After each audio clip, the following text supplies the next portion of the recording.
স্বপ্ন ছিল দুর্ভোগহীন চলাচলের, কৃষিপণ্য যাবে শহরে, স্কুল কলেজগামী শিক্ষার্থীরা নিরাপদে যাবে শিক্ষাঙ্গনে। কিন্তু সেই স্বপ্ন আটকে আছে সেতুর অর্ধেকে। মাদারীপুরের শিবচর উপজেলার উমেদপুরের চান্দেরচর বাজার সংলগ্ন একটি সেতুর নির্মাণ কাজ বন্ধ হয়ে আছে দীর্ঘ ১ বছর ধরে। ২০২৩ সালে ১০,৭৫,০০,০০০ টাকা ব্যয়ে ৬৬ মিটার দৈর্ঘ্য ও ৯.৮০ মিটার প্রস্থের সেতুটির কাজ শুরু করে স্থানীয় সরকার প্রকৌশল বিভাগ। ইতোমধ্যে প্রায় ৫০% কাজ শেষ হলেও ভূমি অধিগ্রহণ জটিলতায় গত ৫ আগস্টের পর থেকে সম্পূর্ণভাবে থেমে গেছে নির্মাণ কাজ। ফলে ৩ ইউনিয়নের মানুষের স্বপ্ন থমকে গেছে।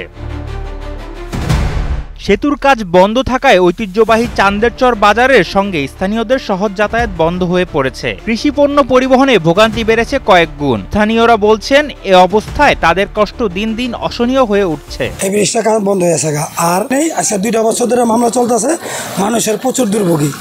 মনে করেন বৃষ্টি এলে এখানে পানি হয়ে যায়, মানুষ যেতে পারে না, রাস্তাঘাট ভেঙে আছে। এই ব্রিজটা অতি তাড়াতাড়ি মানুষের দরকার, নাহলে মানুষের কষ্টের কোনো সীমা নাই। উঠে নিতে পারে কিন্তু আরও টাকা দেয় না। ওই বেটারও ঝুলাইতেছে, এই বেটার জায়গার উপরে পড়ছে। এই সমস্ত জায়গায় বেটার, এই যে রাস্তাটা করছে এটাও ওই বেটার, কিন্তু এখন রাস্তা বেটার ব্যবহার করতেছে আর বেটার বিল্ডিংটার টাকা বেটার দেয় না। এটার জন্য সরকার দেয় ভাই। সরকার যদি দিয়ে দেয় তাহলে আমাদের জনগণের কোনো উপকার হয়। আমাকে জনগণের স্বার্থে তাড়াতাড়ি করা উচিত, নাহলে আমাকে জনগণ অনেক ভোগান্তি। আমরা এই বুড়িদের দিকে আমরা রাস্তাঘাট চলতে পারি না, যাইতে পারি না। তারা সামনে পানি জমা থাকে, জমার কারণে মানুষজন খুব কষ্ট করে যায়, গাড়ি করে খুব কষ্ট হয়। আমরা চাই তাড়াতাড়ি সরকারের আমাকে ব্রিজটা তাড়াতাড়ি করে দিতে, তা আমাকে জনগণের নিকট একটু উপকার। জমি সংক্রান্ত কারণে একটা মামলা হয়, এই কারণে কাজ স্থগিত থাকে।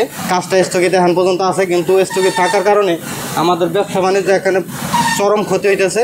এই সাইডটা একটা জমজমাট সাইড ছিল, এখানে ব্যবসা বাণিজ্য অনেক ভালো হইতো, কিন্তু এখানে রাস্তার কারণে আর ব্রিজটার কারণে আমাদের ব্যবসা বাণিজ্য একবারে যা তা অবস্থা বলার মতো না।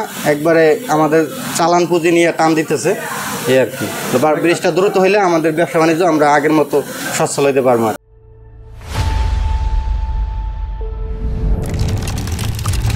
মূলত সেতুর নকশা অনুযায়ী সেতুর কিছু অংশ স্থানীয় আলমগীর মৃধার বাড়ির আঙিনায় পড়েছে। এখান থেকেই শুরু হয় জটিলতার। ভুক্তভোগী ক্ষতিপূরণের দাবিতে মামলা করলে থেমে যায় সেতুর কাজ। তবে জমি অধিগ্রহণের টাকা বুঝিয়ে দেওয়া হলে মামলা তুলে নেবেন বলে জানান আলমগীর মৃধা।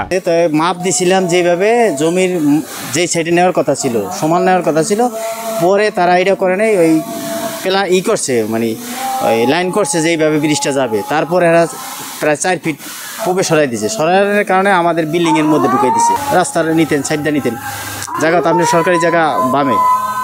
যাই হোক, নেওয়ার পরে বললো যে এই ঘটনা দিতেছি, একর করতেছি।